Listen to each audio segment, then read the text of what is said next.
Assalamualaikum warahmatullahi wabarakatuh. Apa kabar? Selamat pagi. Semoga Ananda semua dalam keadaan sehat walafiat dan dalam lindungan Allah Subhanahu wa taala. Baik, materi kita pada pagi hari ini berkaitan dengan zakat dan hikmahnya. Tentu istilah zakat ini sudah tidak asing lagi di telinga Ananda semua. Nah, adapun kompetensi dasar pada materi ini adalah menelaah ketentuan Islam tentang zakat, kemudian adapun indikator capaiannya. Yang pertama adalah menjelaskan ketentuan zakat dalam Islam, menjelaskan macam-macam zakat, menjelaskan hikmah zakat. Nah, adapun tujuan pembelajaran pada materi ini yang pertama, tentunya diharapkan siswa dapat menjelaskan pengertian zakat, siswa dapat menyebutkan hukum dasar zakat, siswa dapat menyebutkan macam-macam zakat, siswa dapat menjelaskan hikmah dari zakat itu sendiri. Nah, ayo coba diperhatikan peta konsep berikut ini.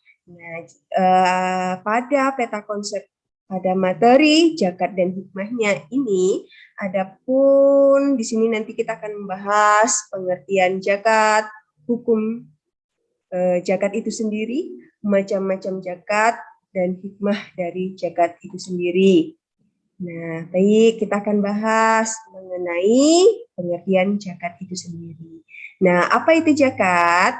Zakat dalam bahasa Arab berasal dari kata zaka yang memiliki arti berkembang, berkah, kebaikan, mensucikan, dan memuji. Sedangkan zakat menurut istilah fikih itu sendiri adalah memiliki arti sejumlah harta tertentu yang diambil dari harta tertentu dan wajib diserahkan kepada golongan tertentu. Nah, adapun dasar dari hukum zakat itu sendiri itu adalah surah Al-Baqarah ayat 267 yang berbunyi A'udzubillahi minasyaitonirrajim. Bismillahirrahmanirrahim. Ya ayyuhallazina amanu anfiqu min thayyibati ma kasabatum wa mimma akhrajna lakum minal ard. Yang mana artinya, wahai orang-orang yang beriman, infakkanlah sebagian dari hasil usahamu yang baik-baik dan sebagian dari apa yang kami keluarkan dari bumi untukmu. Al-Baqarah surah 267.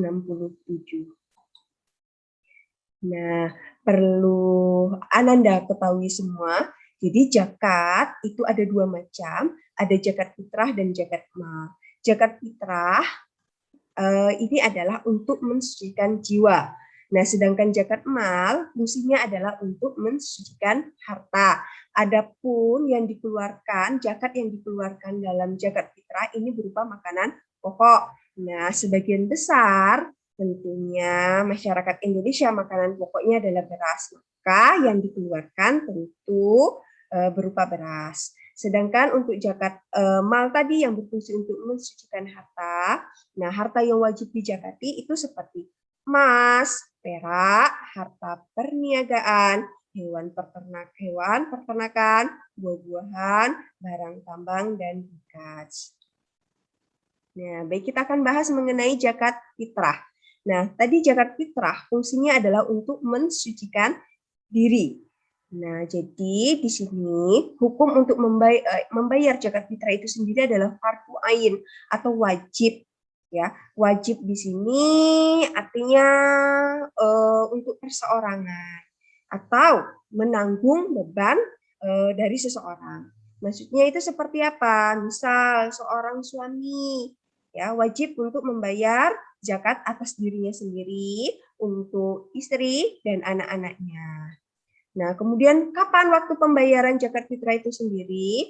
Nah, waktu membayar zakat fitrah itu dari awal bulan Ramadan sampai 1 Syawal sebelum sholat Idul Fitri. Nah, syarat bagi orang yang mengeluarkan zakat fitrah adalah tentunya yang pertama, Islam, kemudian hidup sampai malam 1 Syawal, dan memiliki kelebihan makanan tentunya bagi diri dan keluarganya. Nah, nisab yang dikeluarkan untuk zakat fitrah ini berapa? Ya, ini berdasarkan ketentuan ya. nisabnya adalah 1 sa atau setara dengan 2,5 kg atau 3,5 liter beras. Nah, selanjutnya zakat mal. Nah, fungsi dari zakat mal tadi adalah membersihkan dan mensucikan harta benda. Nah, harta yang wajib dizakati ya, itu meliputi emas, perak, harta perniagaan, hewan, peternakan, buah-buahan, barang tambang dan bekas. Nah, lalu syarat-syarat harta yang wajib dikeluarkan zakatnya, yang pertama hartanya baik dan halal. Nah, maksudnya hartanya baik dan halal itu seperti apa? Maksudnya di sini tentunya cara pemerolehan dari harta itu sendiri tentunya halal atau dengan cara yang baik. Kemudian hartanya berkembang dan berpotensi untuk dikembangkan, bukan berupa harta mati. Nah, contohnya seperti usaha perdagangan. Kemudian milik penuh. Milik penuh ini maksudnya adalah harta tersebut memang miliknya, bukan merupakan hasil dari patungan dan lain sebagainya. Kemudian sudah mencapai nisabnya. Nah, harta yang wajib dizakati, yang pertama adalah emas dan perak. Emas dan perak ini wajib untuk mengeluarkan zakat malnya apabila nisabnya itu mencapai 93,6 gram. Nah, dalam 1 tahun, maka wajib untuk mengeluarkan zakatnya itu adalah 2,5%. Kemudian kalau perak, nisabnya adalah 624 gram. Dalam 1 tahun, maka harus mengeluarkan zakatnya itu sebesar 2,5%. Kemudian untuk zakat hasil pertanian, ini ada 2 opsi. Apabila tanaman hidup dari air pada hujan, maka nanti zakat yang dikeluarkannya adalah 10%. Sedangkan apabila dari pembiayaan perairan, maka zakat yang dikeluarkan itu 5%. Kemudian untuk rikas atau barang temuan atau harta karun, ya, maka tidak ada haul di sini, tapi nisabnya itu mencapai 20%. Nah, sedangkan untuk harta perdagangan, pertambangan, kontemporer, atau zakat profesi ya, ini disamakan dengan emas, perak, ya, yang tadi artinya 93,624 gram, maka nanti dikeluarkan zakatnya itu sebesar 2,5%. Namun kalau untuk pertambangan ini tidak ada halnya.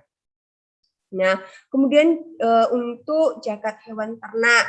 Jadi untuk zakat hewan ternak, adapun hewan ternak yang harus dizakati itu yang pertama adalah unta, kemudian yang kedua adalah sapi atau kerbau, kemudian yang ketiga adalah kambing atau domba. Nah, untuk unta, ya, apabila seseorang memiliki unta sebanyak 5 ekor, ini sudah mencapai nisabnya. Nah, maka dalam 1 tahun seseorang tersebut harus mengeluarkan kadar zakatnya itu adalah 1 ekor kambing umur 2 tahun. Nah, bila mencapai 25 sampai 34 ekor dalam 1 tahun, maka kadar zakat yang dikeluarkan adalah 1 ekor unta umur 2 tahun. Kemudian kalau jumlahnya 35 sampai 45 ekor dalam 1 tahun, maka kadar zakat yang dikeluarkan adalah 1 ekor unta betina umur 2 tahun. Kemudian kalau 45 sampai 60 ekor dalam 1 tahun, ya, maka kadar zakat yang dikeluarkan adalah 1 ekor unta betina umur 3 tahun. Kemudian apabila mencapai 61 sampai 75 ekor dalam 1 tahun, maka kadar zakat yang dikeluarkan adalah 1 ekor unta betina umur 4 tahun. Nah, kalau sudah mencapai 76 sampai 90 ekor dalam 1 tahun, maka kadar zakat yang dikeluarkan adalah 2 ekor unta betina umur 2 tahun. Nah, jika sudah mencapai 91 sampai 124 ekor, maka kadar zakat yang dikeluarkan adalah 2 ekor unta betina umur 3 tahun. Nah, selanjutnya untuk sapi atau kerbau. Nah, untuk sapi atau kerbau, batasan nisab seseorang harus mengeluarkan zakat peternakannya untuk sapi itu antara 30 sampai 39 ekor dalam 1 tahun, maka kadar zakat yang dikeluarkan adalah 1 ekor sapi umur 1 tahun. Kemudian kalau sudah mencapai 40 sampai 49 ekor dalam 1 tahun, maka kadar zakat yang harus dikeluarkan adalah 1 ekor sapi umur 2 tahun. Nah, kemudian jika sudah mencapai 60 sampai 69 ekor dalam 1 tahun, maka kadar zakat yang harus dikeluarkan adalah 2 ekor sapi umur 1 tahun. Nah, jika sudah mencapai 70 ekor dalam 1 tahun, maka kadar zakat yang dikeluarkan adalah 1 ekor sapi umur 1 tahun dan 1 ekor sapi umur 2 tahun.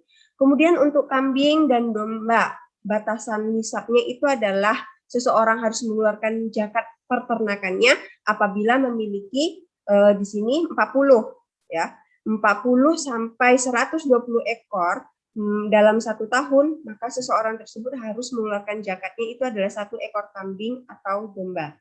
Kemudian apabila sudah mencapai 121 sampai 200 ekor, maka dalam 1 tahun kadar zakat yang harus dikeluarkan adalah 1 ekor kambing atau domba. Nah, apabila sudah mencapai 201 sampai 300 ekor dalam 1 tahun, maka kadar zakat yang dikeluarkan adalah 3 ekor kambing atau domba. Baik, selanjutnya adalah hikmah zakat. Jadi, hikmah dari zakat ini banyak sekali. Ya, yang pertama, membersihkan jiwa seseorang mukmin, itu sudah pasti. Kemudian meringankan beban orang muslim yang memiliki hutang, membersihkan harta seseorang muslim, menegakkan kemaslahatan umum menjadi tiang tegaknya kebahagiaan dan kehidupan masyarakat, membantu dan menutupi kebutuhan serta kesusahan orang-orang miskin yang terhimpit hutang. Baik, cukup di sini pembelajaran kita. Saya akhiri. Sekian, terima kasih. Wassalamualaikum warahmatullahi wabarakatuh.